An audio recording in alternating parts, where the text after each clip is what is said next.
ನಮಸ್ಕಾರ ವೀಕ್ಷಕರೇ, ಸರೌಂಡಿಂಗ್ ಸುದ್ದಿಗೆ ಸ್ವಾಗತ.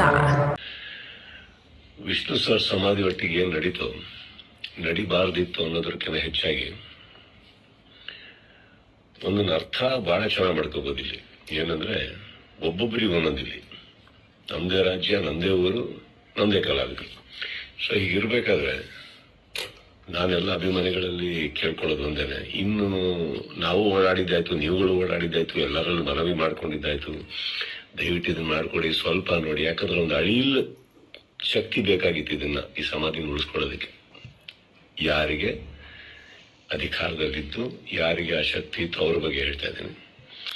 ಸೊ ಅದು ಮಾಡಲಿಲ್ಲ ಅಂದಾಗ ಇನ್ನು ಅವ್ರನ್ನೆಲ್ಲ ವಿಷ್ಣು ಸರ್ನ ನಾವು ನೋಡಿ ಬೆಳ್ಕೊಂಡ್ ಬಂದ್ಮೇಲೆ ಒಂದಂತೂ ನಾವು ಕಲಿಲೇಬೇಕಾಗಿರೋದು, ಇನ್ನು ಭಿಕ್ಷೆ ಮಾಡೋ ಅವಶ್ಯಕತೆ ಇಲ್ಲ, ಕೇಳ್ಕೊಳ್ಳೋ ಅವಶ್ಯಕತೆ ಇಲ್ಲ, ಕೇಳೋ ಅವಶ್ಯಕತೆನೂ ಇಲ್ಲ, ಮುಗ್ದೈತಲ್ಲ, ಮಾಡಾಗಿದೆ. ಮಾಡಬೇಕು ಅಂತ ಇದ್ದಿದ್ರೆ ಇಷ್ಟೊತ್ತಿಗೆ ಮಾಡಿರೋರು. ಮಾಡಿಲ್ಲ ಅಂದ್ಮೇಲೆ ಎಲ್ಲರೂ ಒಂದು ಅರ್ಥ ಮಾಡ್ಕೊಳ್ಳಿ, ಯಾರು ಏನು ಹೇಗೆ ಎತ್ತಿಟ್ರು ಇದು ನಾವೇ ಅಂತ ತೋರಿಸ್ಕೊಟ್ಟಾಗಿದೆ. ಇನ್ನಿದ್ರಲ್ಲಿ ನೀವು ಅರ್ಥ ಮಾಡ್ಕೊಳಕ್ ಎಷ್ಟಿದೆ ಅರ್ಥ ಮಾಡ್ಕೊಂಡ್ಬಿಟ್ಟು ಇನ್ನು ನಾವೇನ್ ಮಾಡ್ಬೇಕು ಅಂತ ನೋಡ್ಕೋಣ.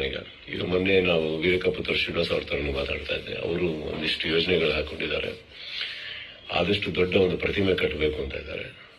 ಅದನ್ನ ಮಾಡೋಣ, ಬೆಟರ್ ಅಲ್ಲ? ಅದನ್ನ ಮಾಡಕ್ಕೆ ನನ್ನ ಸಂಪೂರ್ಣ ನಾನೇನ್ ಮಾಡ್ಬೇಕು ಖಂಡಿತ ನನ್ನ ಕಡೆಯಿಂದ ನಾನು ಮಾಡೇ ಮಾಡ್ತೀನಿ. ಎಲ್ಲರಿಗೂ ಒಂದು ನೋವಾಗಿದೆ ಅನ್ನೋದು ಒಂದು ಗೊತ್ತು. ರಾತ್ರಿ ಅದು ನಡೆದಾಗ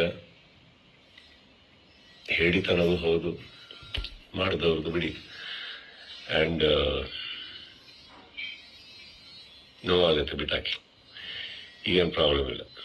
10 ನಿಮಿಷ ಕಣ್ಣೀರು ಹಾಕಬೇಕು, 11 ನಿಮಿಷ ನಾವೇನ್ ಮಾಡ್ಬೇಕು ಅಂತ ಯೋಚನೆ ಮಾಡಿ ಮುಂದೆ ಹೋಗೋದು ನನ್ನ ಅಭ್ಯಾಸ. ನೀವೆಲ್ಲ ಅದೇ ಮಾಡ್ತೀರಾ ಅನ್ಕೊಂಡಿದ್ದೀನಿ. ಕೈ ಚಾಚಿದ್ ಸಾಕು, ಇನ್ನೇನ್ ಮಾಡ್ಬೇಕು ನಾವು ಮಾಡೋಣ.